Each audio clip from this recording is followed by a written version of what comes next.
Sir एक प्रश्न और था कि जो जो जीव निगोदिया जो बाहर ही नहीं निकल सकते हैं और जो अभव्य जीव कहे जाते हैं, तो उसमें प्रश्न है कि उनकी क्या गलतियां है कि वो ये उनको उनके साथ ये होता है।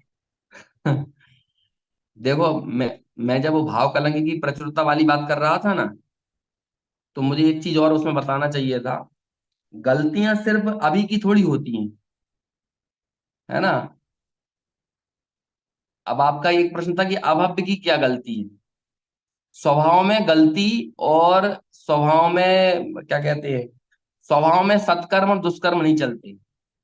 स्वभाव तो स्वभाव होता है। अभव्यता चूंकि एक पारिणामिक भाव है, अभव्यत्व जो है ना, वो एक पारिणामिक भाव है। तो वो ऐसा ही है, बस यही उसका स्वभाव है, और उस स्वभाव में कोई तर्क भी नहीं चलेगा। अब मैं आपके लिए इसमें क्या तर्क दे दूं कि उसकी क्या गलती है ही ऐसा। अनादि से वो है ही ना, अब उसमें क्या तर्क चले। ये आग गर्म क्यों होती है, पानी की क्या गलती है वो गर्म नहीं होता है, या आग की क्या गलती है वो शीतल नहीं होती है। इसमें क्या गलती कहेंगे, ये है ही ऐसा। पारिणामिक भाव है, वो पारिणामिक भाव से कहते हैं कि जो स्वभाव भाव है। इसलिए अभव्यत्व तो एक पारिणामिक भाव है। तो बस वो है ही ऐसा, उसमें कोई गलती वाली बात नहीं। अब दूसरा प्रश्न, ये तो अभव्य के लिए हुआ, दूसरा निगोदिया के लिए हुआ। अब नित्य निगोदिया के लिए तो आप ये समझो कि वो तो नित्य निगोद में है ही, है ना।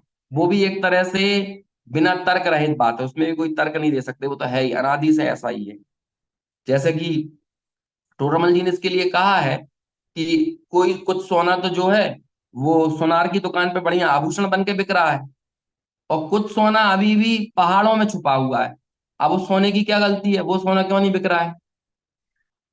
वो जो पहाड़ों में छुपा हुआ सोना है, वो सोना आभूषण बन के क्यों नहीं बिक रहा है, उसकी डिमांड क्यों नहीं है, लोग उसको क्यों नहीं। अरे भाई है ही ऐसा। अब किसी दिन उसकी समय आएगा, काल लब्धि आएगी, तो वो उस पहाड़ से निकलेगा, उसको भी शुद्ध किया जाएगा, और शुद्ध करके उसके भी आभूषण बनेंगे, वो भी बिकने लगेगा। ऐसे ही नित्य निगोद में पड़ा हुआ जीव है वो तो ऐसा, उसमें क्या कहें। बात आती है इतर निगोद की, इतर निगोद वाले की क्या गलती, इतर निगोद की गलती वर्तमान की मत देखो, भूतकाल की बहुत है। भाव कलंक की प्रचुरता की जब मैं बात कर रहा था, तो उसमें मैंने ये कहा था कि वो निगोदिया जीव अपने प्रकट अभिव्यक्त पर्याय ज्ञान से, थोड़े से ज्ञान से क्या मान के बैठा हुआ है कि यही पर्याय रूप मैं हूं, इस पर्याय रूप ही मैं हूं। अब आप इसका विचार करना, निगोदिया का ज्ञान इतना सा, और अपने वो उतने से ज्ञान से अपने को पर्याय मात्र मानकर बैठा है। हम सबका ज्ञान कितना, निगोदिया के कंपैरिजन में हमारा ज्ञान कितना, बहुत ज्यादा निगोदिया की तुलना में।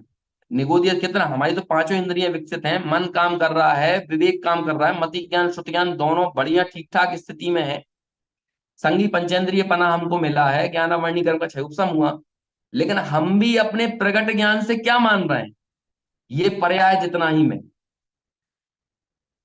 जब सोचो उतने से ज्ञान के प्रयोग में उसने अपने आप को पर्याय जितना ही मैं माना, तो ये उसकी भाव कलंक की प्रचुरता है। तो हम भी तो यही वर्तमान में यही मान रहे हैं कि हम हमारे प्रगट ज्ञान से भी यही पर्याय जितना मैं, इसको ही खिलाओ, इसको सुलाओ, इसको पिलाओ, इसको ही श्रृंगार करो, सब कुछ इसका ही करो, इसके अलावा मेरी कोई सत्ता नहीं है। तो हम ये वाली जो गलती है, इसका इसका फल क्या में लगता है आपको, नरक गति से पूरा होगा, ये न्याय होगा। इस जीव को नरक गति में जाकर न्याय मिलेगा, नहीं मिलेगा नरक गति में न्याय। तो इसको और दूसरी त्रिंच गति में जाकर न्याय मिलेगा, वहां भी ये न्याय, इस अपराध का न्याय निगोदी है कि जब तुम्हें प्रगट ज्ञान इतना था, जिस प्रगट ज्ञान से भेद विज्ञान किया जा सकता था, उस प्रगट ज्ञान का तुमने सारा प्रयोग किस में किया, अपने को पर्याय मात्र मानने में किया, प्राप्त पर्याय में तन्मय होने में किया। ये जो गलती है, इस अपराध का फल है, ये भाव कलंकी की प्रचुरता जो हमारी है, ये हमको निगोद में भेजेगी। तो वो है इसका अपराध, इतर निगोदिया का। तो नित्य निगोदिया और अभव्य को तो जाने दो, अपनी सोचो है ना, अपना क्या अपराध है, और इस अपराध के फल में कहीं हमारी वो दुर्दशा ना हो, हमें इसके लिए चिंतित होना चाहिए।